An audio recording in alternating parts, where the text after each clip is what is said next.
development, which is, I think, is not the right time to do, but forget it. I don't want to discuss them at this moment. And if you add them all, the total amount as per the government is basically 20 to 21 lakh crore. This is the package that the government came up with.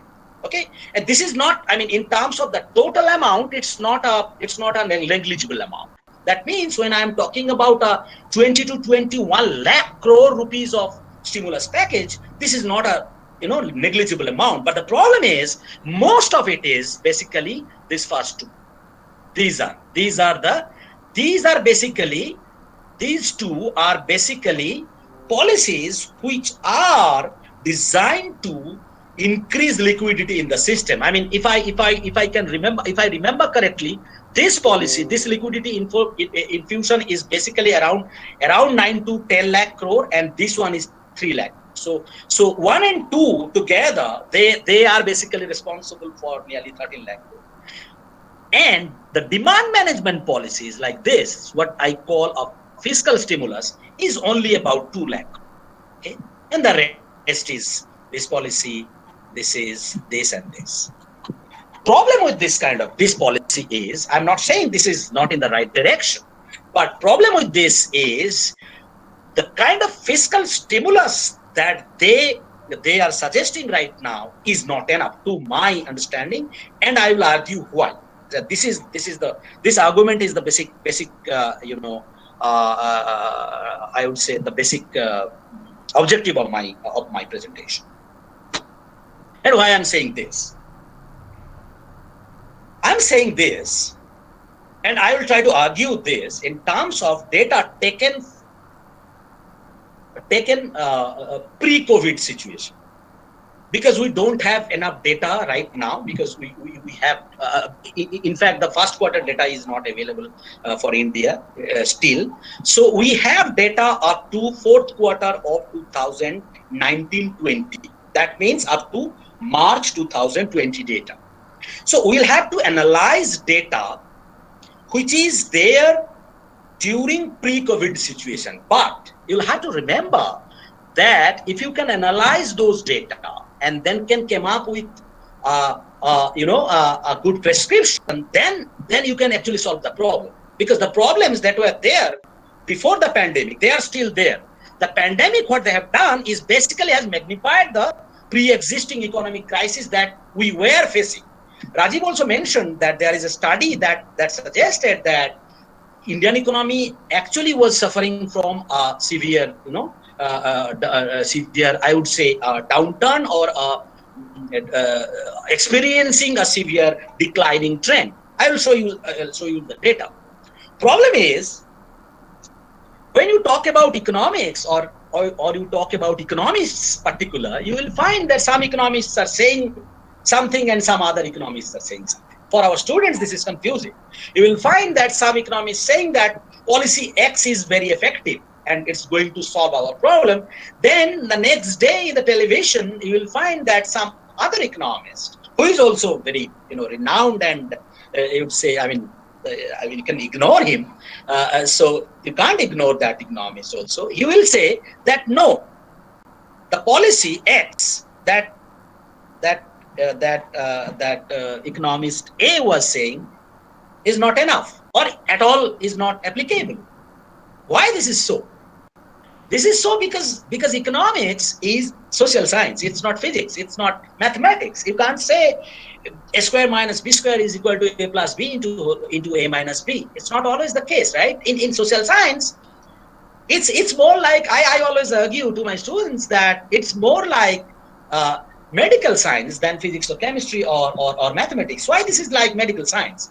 When you go to a doctor with a problem, then the doctor, if he or she can diagnose your problem correctly, then the prescription which he or she is going to provide you is going to work. If the diagnosis is wrong, then the prescription is not going to work. Economics is like that only. If your diagnosis of the problem is correct, then only the policy that is coming out of that diagnosis is going to work.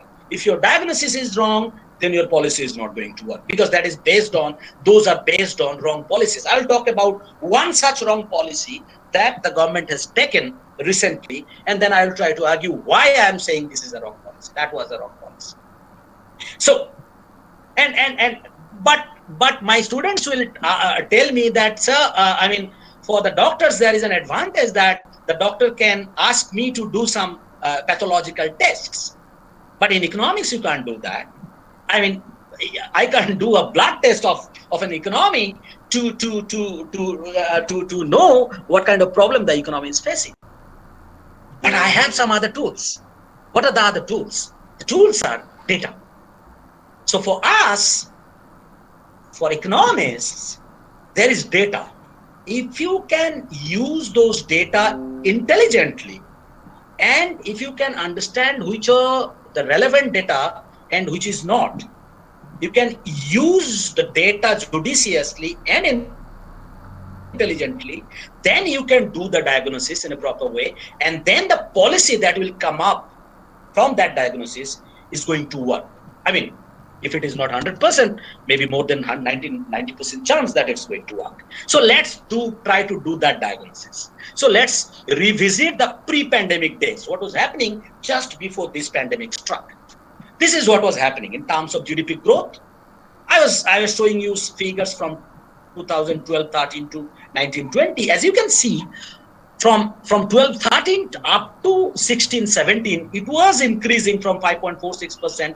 It reached as high as 8.26%. It's a huge number. 8.26% yearly growth rate is actually a good number. But then it started declining from that peak, from 8.26% to 7.04, and then further to 6.12, then further to 4.18. So an economy which was growing at around 7 to 8% a year is now struggling to reach a 5% figure. That means we will have to accept that the economy is suffering from a serious declining trend. Let's zoom in a little bit and see quarter-on-quarter growth, that is quarterly growth rates. This is what was happening. So in 16-17 first quarter, it was about 8.68%, then it went on to 9.67%, then came the demonetization here, and then that resulted into a decline, sharp decline. Then it was trying to revive, and then came the GST, and so after GST, what happened is the growth rate, which was 8.18% in quarter 4 of 2017-18, it came down to as low as 3.09% only in quarter 4 of 2019-20. That means this quarter, basically, concentrate here. This quarter is basically January to March 2020. And remember, this is not capturing the effect of lockdown. Only 7 days of lockdown may be there. Okay. Otherwise, without even the lockdown, the economy was experiencing a slide, I would say, a severe slowdown during last 2-3 years. Initially, the government was not accepting this. The government was saying that no, this is not a problem. We will solve this problem. And then ultimately, when it was like here or something like there, here, then the government, when it came down to 5%, 5.5%, then the government then started thinking about it to solve this problem and to came up with policies to solve this problem, to address this problem. And there, one of their policy prescription was cutting corporate tax. They came up with that policy in, I think, sometime in May or June 2019. The objective was, and the total fiscal implication of that policy was 1.47 lakh crore. So they cut the corporate tax rate from around 30% to around 25% or so. And so the objective was to incentivize the producers to produce more. Okay, so as you can understand, as I was saying in my second or third slide in that circular flow diagram, it was a supply side intervention. It is a fiscal package, but a supply side intervention. The intervention was to encourage, the producers to produce more, invest more, because if your corporate tax is lower, you now have to pay lower tax on your profit. That will encourage more investment. So that was government's intention. The intention was good, but I will argue whether this I will try to argue whether that policy was actually the timely policy or not. My argument is not. So my argument would be, this is a policy which was not required at that point in time. Though the economy was sliding down, the problem was not in terms of investment. I'll show why. I'll try to argue why. So let's go further and try to analyze what was going on. So this is what was going on. If you follow the RBI's policy from 2016 onwards, you will see there was a continuous decline in repo rates from it declined from 6.25% to, sorry, it's reverse repo, declined from 6.25% to 3.35%, and repo declined from 7% to 4%. This is a huge decline. What was the objective? Okay, for my students, what is repo? Repo is basically when commercial banks park their money with the, when commercial bank borrow money from the Reserve Bank, they will have to pay an interest. That is called repo. And when commercial banks, they park their additional reserve, I have 100 crore, I have been able to lend only 10 crores, so I have 90 crores of excess reserve. What I will do, I will park it with the Reserve Bank of India, and these are very short-term, short-term deposits. So I will park it with the Reserve Bank of India, and Reserve Bank will pay me an interest. That is called reverse repo. Okay, and a decline in that, a reduction in that, is basically designed to create a situation in the economy which will reduce the cost of credit, so that it will infuse liquidity into the system, and investment will be attractive, so that people will borrow from the banks to make investments. So this is what was the objective of the Reserve Bank of India. So this is basically the liquidity infusion that the Reserve Bank was trying to do. But what happened? What happened is remarkable. What happened can be shown in terms of those two figures. What is happening is the commercial banks are parking huge amount of money, as high as nearly 7 lakh crore a day, and it reached nearly 8 lakh crore somewhere in May. That's a world record. I mean, world record in terms of Indian experience. So what is happening here? There is enough liquidity with the commercial banks, but they are not interested to lend them to the business house. Maybe they are risk averse, or I would suggest, the business are not in a position to borrow. They are not interested to borrow. Okay, so there is enough liquidity in the system, but the businesses are not in a hurry to borrow from the system, and therefore there is enough liquidity in the reserve liquidity with the commercial banks. What they will do, they will park that money with the Reserve Bank, even if the reverse repo has declined from 6.25% to 3.35%. So earlier, when you park your money with Reserve Bank of India, you earned an interest rate of 6.25%. But if you park it now, you can earn only 3.35%. But still, you are parking more and more money, because, as I was saying, there was no takers. There is no credit demand at all. And another figure that I found from Reserve Bank of India is that the growth of credit into the non-food sectors, because this is what fuels the economy, declined from around 18 to 20% in around FY09, FY10 to only 6.7%. This is a 60-year low figure. So that means, and I am talking about FY20, that is, I am talking about pre-COVID situation. This actually negative now. I think in April or May I saw, the figure was negative. Okay. So what is the implication of this? Implication is, you are not going to solve this problem. You will not be able to solve this problem by the supply side, the kind of supply side policies that you are trying to take. So if you infuse liquidity, that liquidity is not going to its desired desired, destination. So this is what is happening. I mean, for my students again, it's like investment is a function of rate of interest. Altogether, we know that, but investment is not only investment is not guided by only interest rate. There are other issues also. You'll have to think. A business. Think about a business. You are a businessman. You are in a situation where you are operating with excess capacity. You have enough capacity. You are running a cement farm. You are running a cement unit. You produce cement. You see that your total capacity utilization is only at 60%, whereas normally your capacity utilization is at 80%. Are you going to, even if you get cheap credit from the bank, or the government asks you to invest more because they have reduced the corporate tax, are you going to invest? No, you're not going to invest, because ultimately you will have to sell your products in the market.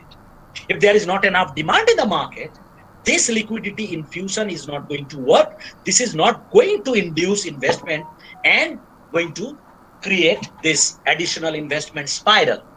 Okay, and that's exactly what is happening in India.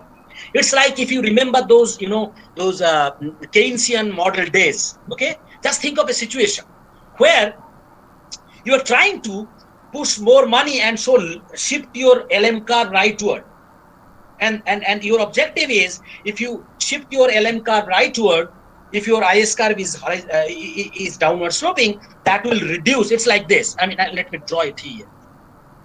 It's like this. If this is your LM curve and this is your IS curve, and you are trying to push it here, your objective is to reduce the rate of interest from here to here. And if there is a reduction in rate of interest, you are hoping that investment will increase and therefore income will increase. Demand will increase and income will increase. But maybe you are encountering a situation where your IS curve is like this. Investment has become interest insensitive. So even if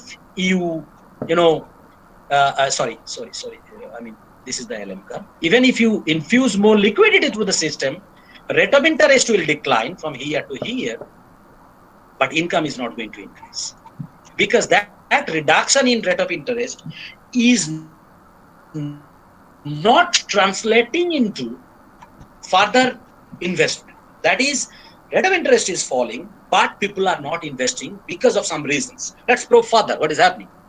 This is a very important data. This is data, I mean, you will find it from RBI side. This is called OBICUS. This is basically order book, inventories, and capital utilization survey. This is very important because that gives us a demand situation. This gives us a picture about the demand situation in the economy. And if you follow this, you will find that, I mean, just follow the blue line, because the blue line is basically capital utilization. Don't think about this. Okay, so if you follow the blue line, it was 72%. On an average, the capacity utilization was 72% in 15-16, quarter 1, 15-16. Then it reached about here 75%, and about here it's about 78% or so. And now it is it was in December, quarter 3, 1920, it was around 68%. So that means the capacity utilization, you are running a cement unit, you have a capacity of producing 100 bags of cement, 100 tons of cement, you are producing only 68 bags. And this is, remember, this is not even March. I'm talking about the March data is not available right now. I'm talking about December 2019. I'm expecting the figure to come down to 62 or 61 in March, and then to April, around April or May, it's about 58 or something. That means you are producing actually only 68 bags of cement when your capacity is 100 bags of cement. No one utilize 100% capacity, but on an average, they utilize, the average capacity utilization is basically around 75%. So instead of a 75% capacity utilization, what is it telling us? This is telling us the economy was suffering from a demand side problem, and the government was trying to solve the problem from the supply side. That is my argument. The kind of data which I have shown so far is enough to suggest, there are many other data points, but the kind of data which I have shown so far is enough to suggest that the problem is there, and the problem was severe. But the government was trying to, and still is trying to, solve the problem from the supply side, from infusing more liquidity. But the problem is basically there is not enough demand in the economy, so you have to have demand push policies to get out of this problem. So this is the data I was showing. Okay, and then there is sales versus inventory. This is exactly showing the same picture. I'm not going into the detail of that. So what is behind the slowdown? Now we know that. Now we have done the diagnosis. So the diagnosis suggests that we are suffering from a severe demand deficiency. We were suffering from a severe demand deficiency. So it's a very precarious situation. What was happening is we were suffering from a demand deficiency problem. Then a supply shock struck.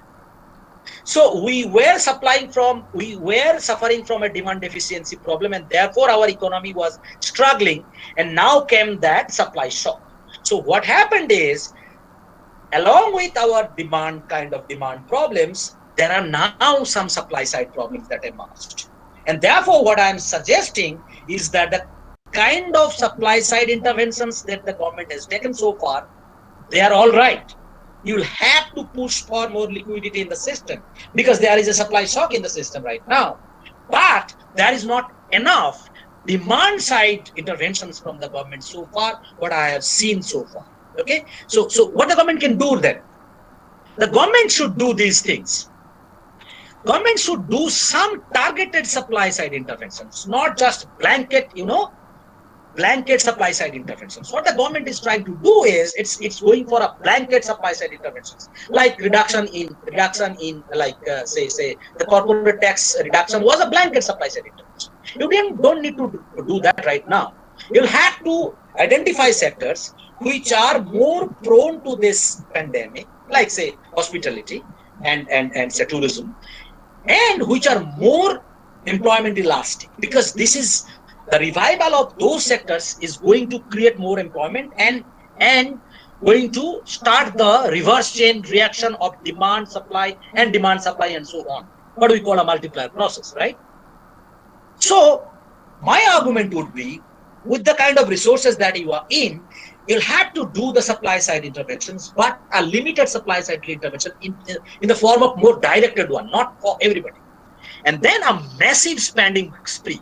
Okay, we need this one, but it is easier said than done, because you will ask me, but the government is going to get the money, because there is a slowdown, because there is now pandemic. The government is not going to get money from the taxpayers because the businesses are suffering. So the tax collection is also going to be pretty less.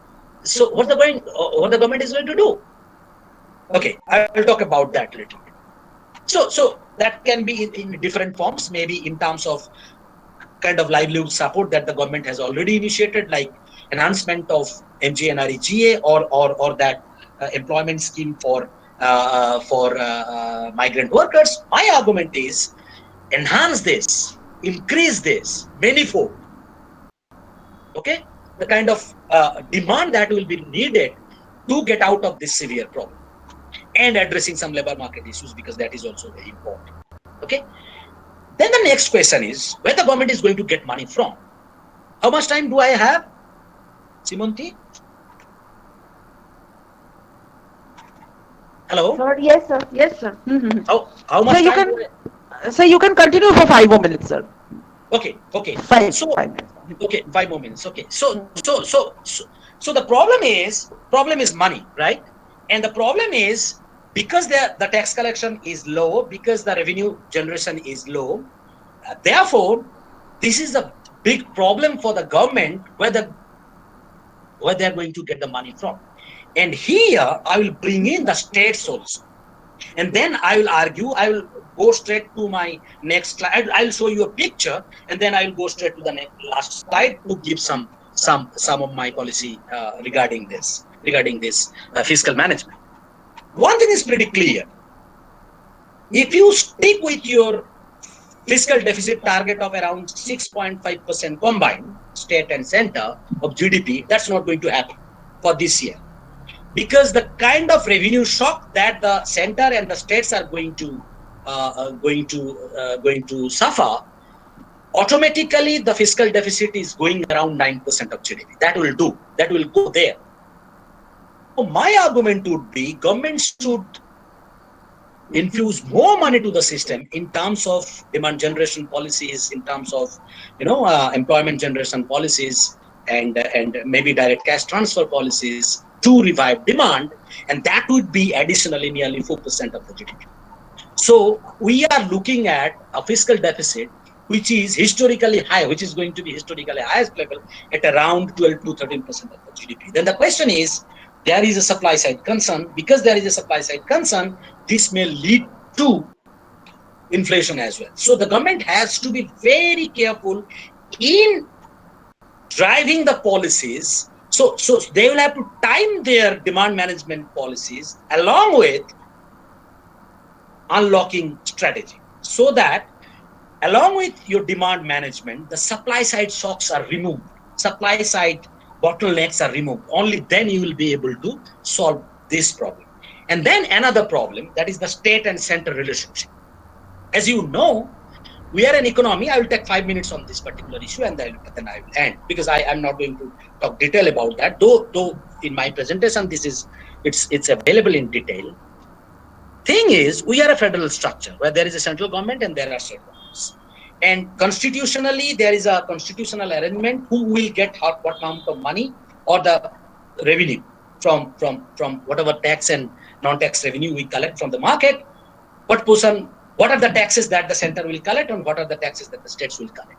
And basically, it's a very, very centralized structure. That is, all the financial powers, they are with the central government, and very little is with the state government. And therefore, those who actually constructed formulated the constitution, they knew that, and therefore there is the mechanism also to address that problem, which we call a center-state transfer in terms of Central Finance Commission and so on and so forth. So what they do is, whatever tax and non-tax, whatever tax they collect, they share a part of it with the states, and then the states they spend it. Problem is, when you talk about this fiscal arrangement with the center and the states, all the expenditure commitments, just like say if there is a pandemic or a natural disaster, actually states are in the forefront. They face the problem, because whatever spending is required in the short run, states are going to spend that. You need more beds, you need more PPE kits, you need more isolation wards. It's the states that they are going to spend. Always the lower level governments are responsible for spending. So this creates an imbalance in our federal structure, and that creates inefficiency in our COVID fight. I'm not going to show you the details of that. I'll show you only a picture, and that will summarize what I'm trying to say. So this is the COVID battle that we are facing now. The COVID battle is basically, these are states. They are in the forefront, because all the fights, states are going to fight, because they are the ground level units. It's not about any political party. It's about our federal system. So the states are going to provide the health benefits to the poor or the needy. So they need more money. If they need more money, they are going to get it from the center, because, as I told you, in our federal structure, mostly, the kind of data is there here actually. I'll show you this only. On an average, for a state, nearly 50% of the revenue comes from the center, on an average. For some states, it's about 84%, 87%, 84%. For West Bengal, it's about 53.4%. So if the revenue, if our revenue receipt is 100 rupees, 53% of that comes from the center. That creates dependency on the center, and that creates inefficiency as well. Okay, because when there is a pandemic or any natural disaster, this kind of arrangement creates a problem, because always the state, they are looking behind when the fund will come, and then the response get delayed. That's a big problem we'll have to solve. Irrespective of whoever in power in the center or in states. So therefore, there are for this particular issue, I have three specific policy prescription. One is immediate attention. is the center should allow the states to borrow directly from the Reserve Bank so that they can monetize part of their deficit. There is a huge debate on this particular issue. If any question come up, then I will explain what exactly I'm trying to say here. Then in the midterm, there will be an institutional arrangement. As you can see, states are particularly with those migrant labors. States are blaming the centers are blaming the states are blaming other states. No one knows who is responsible for bringing taking those migrants from one state to another state. That created a problem, and that created this mess of migrant movement in our country. So there should be a typical mechanism, there should be a body, institutional mechanism, and that should be constitutional, which will look into that problem. And in the long run, we should move towards a federal structure where the states are have some financial power, because ultimately going to do the ground level works, be it health, be it education, be livelihood, be it social service. States are basically the council for service delivery, public goods delivery. So therefore, we should move. I mean, we created a centralized federal structure because of some. There was a historical context to our we were writing our constitution during 1950s.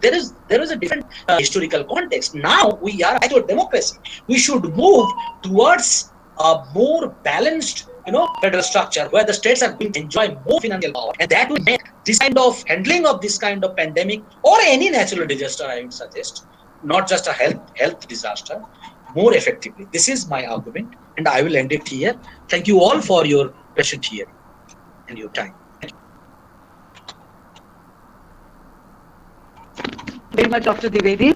That was really an insight presentation which brought out the real problems of the economy, the policies which the government tried to adopt, and how effective or ineffective they were in trying to sort out the problems of the economy, and how the economy has really not got the true impetus by which it can move forward in these difficult days. Now, we would be requesting our resource person, Dr. Acharya and Dr. Devi, to kindly take some questions from the audience.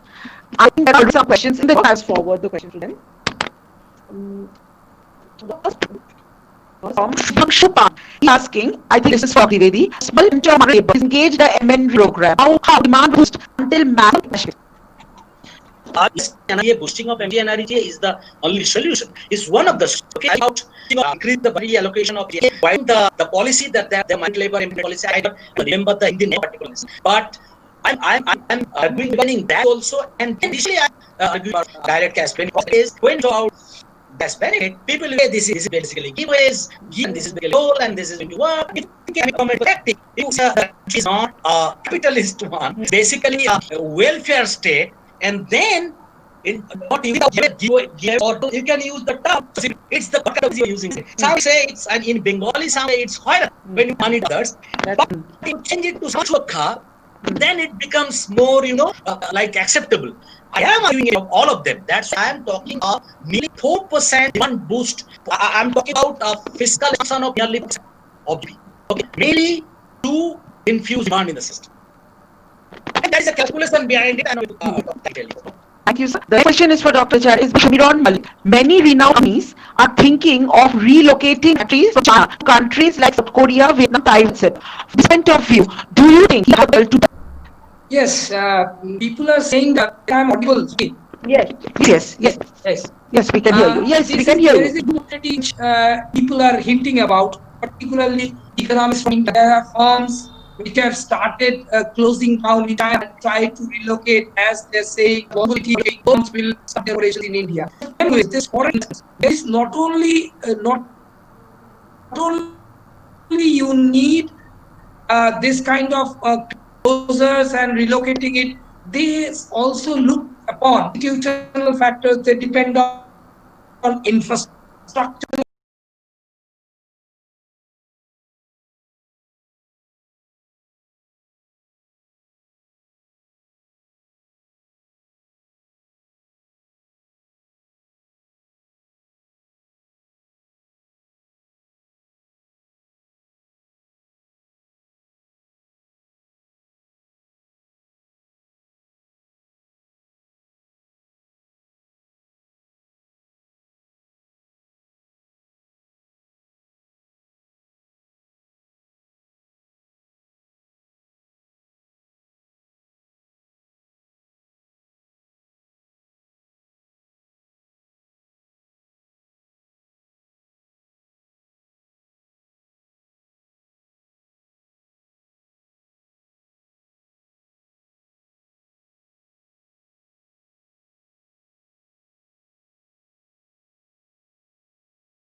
educational facility, they depend on the environment, the labor climate, they depend on the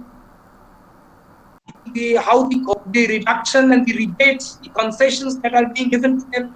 There are many factors. I don't think, at least I haven't received, though there people are saying that some firms have.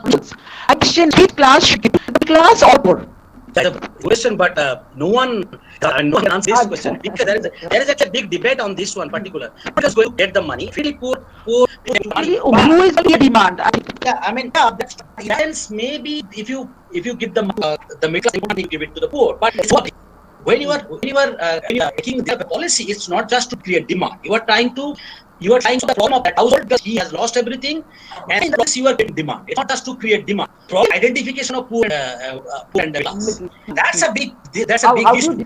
How do you define? There are politics, and that's nowadays at the cost of identification. This is a problem of so now what do is there should be a income support program for all data which can actually identify, you be able to identify who is a poor. I mean, in a macro sense, because you know that this individual is poor and this individual is poor and this is middle class is. When government is taking this, it's difficult policy for them and know who and who is.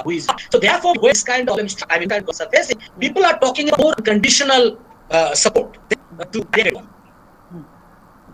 Ideally, it's a directed one, but it's not possible. All is possible. You can actually identify the who is target. Real target. Yes.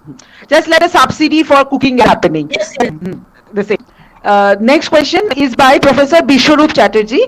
It is for Professor Bhattacharya. Atmanirbhar Bharat properly diffused in public will take a long time. What can be the alternative model in the short term? So along with this, Rajiv, I also have the similar question. That is Bharat the new term for import? So what will really be its impact? That is also my question. As far I have read, I've gone through this is a term which has been called very beautifully. Atmanirbhar, I already said in my presentation. It's a very attractive term, but it's very difficult to implement in short run.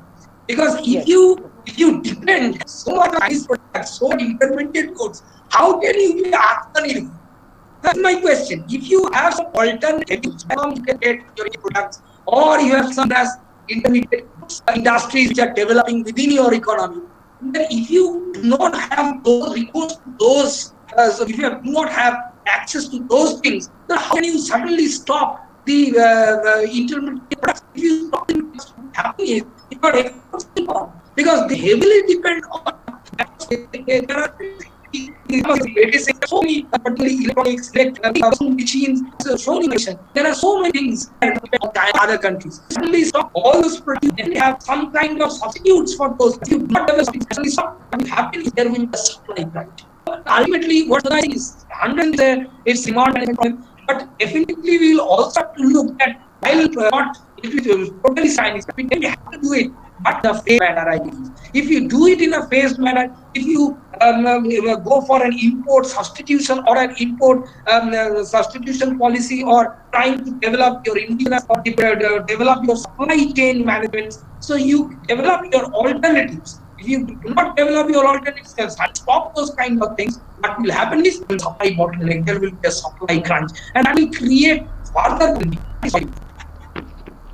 Right. Thank you, Dr. Bhattacharya. Next question is by Shudi.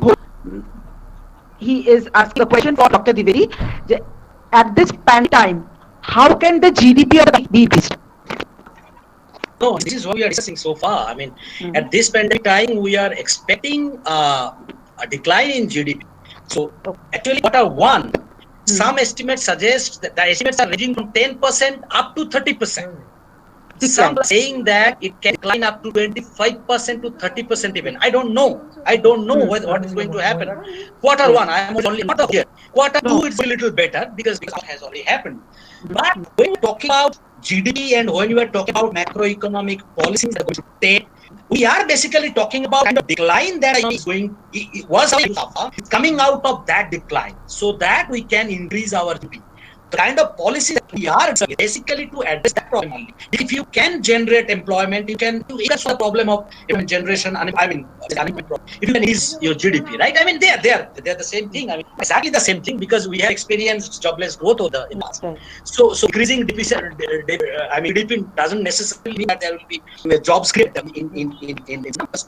If you cannot get out of that negative territory and increasing your GDP, then you are in trouble, big trouble. The kind of policies we are discussing is basically solve that problem. To come out of the deficiency of aggregate demand. Yeah. Okay. The next question is also for you, sir. That this is by Shomin Malik. You said there is a demand side problem. So if I provide more employment and income, does I need to spend more on mass development?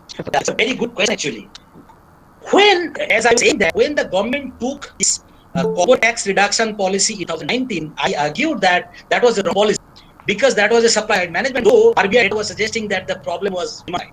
Actually, economists are now saying, economists argued that those days that government should have taken this kind of a policy of massive investment in infrastructure to boost demand.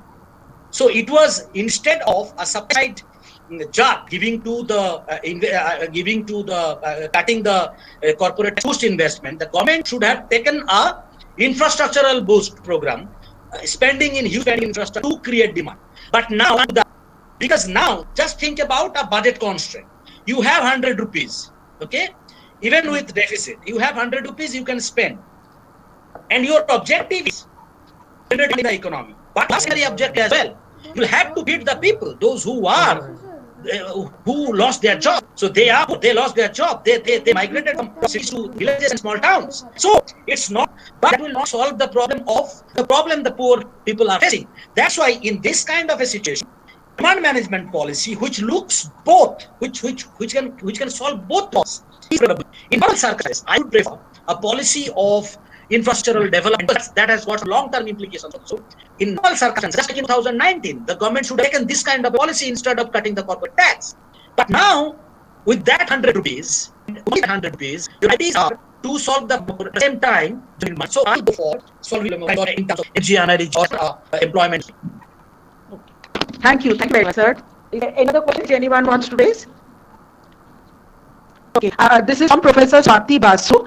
In new education policy, how do you think online education and traditional classroom education would be impacted, considering the contribution to the education sector? Professor Acharya can take it, as he was out of education. This is really a very controversial question, because to answer, as I belong to a government college, so it's there are problems of answering and going to review of this question. Yes. But I haven't gone to every pages of the new education policy. But I definitely at the time of pandemic, till we come out of the pandemic, definitely the government must rethink this writing digital education. I say that it's creating a digital divide. Definitely, if it is a section of the artists that they are able to connect those classrooms online, they are access. But if you look at those villages or somebody who is living at a distance from the town, cities, they are able to connect, and they don't have money, they don't have the devices, they do not have the access to internet. So some mechanisms has to be thought of. One of the higher some policies have to be thought by the government to bring mass those in this area. And I don't know whether new education policy will be able to solve this problem or not. I am not the right person to speak on that. Okay, thank you, Dr. Acharya. So since there are no other questions in the chat box, so I would take it that there are questions for the speakers. So finally, I would really like to thank the speakers wholeheartedly for all the time that they've given, and the excellent presentation, which covered so much and gave us so much information, and taking the questions. So finally, to sum up the entire discussion today, first, Dr. Bhattacharya, he mentioned the impact of this pandemic in India and the world, and the Indian economy was suffering already, and it was affecting almost every sector of the economy. Like the employment sector, there was gender, it was employment, salary people, young population, everybody suffering because of that, and how even the trade sector was impacted, and the Chinese trade of India that was registering negative growth implied that there was serious impact on the Next, Dr. Divedi, he talked about policy in and how since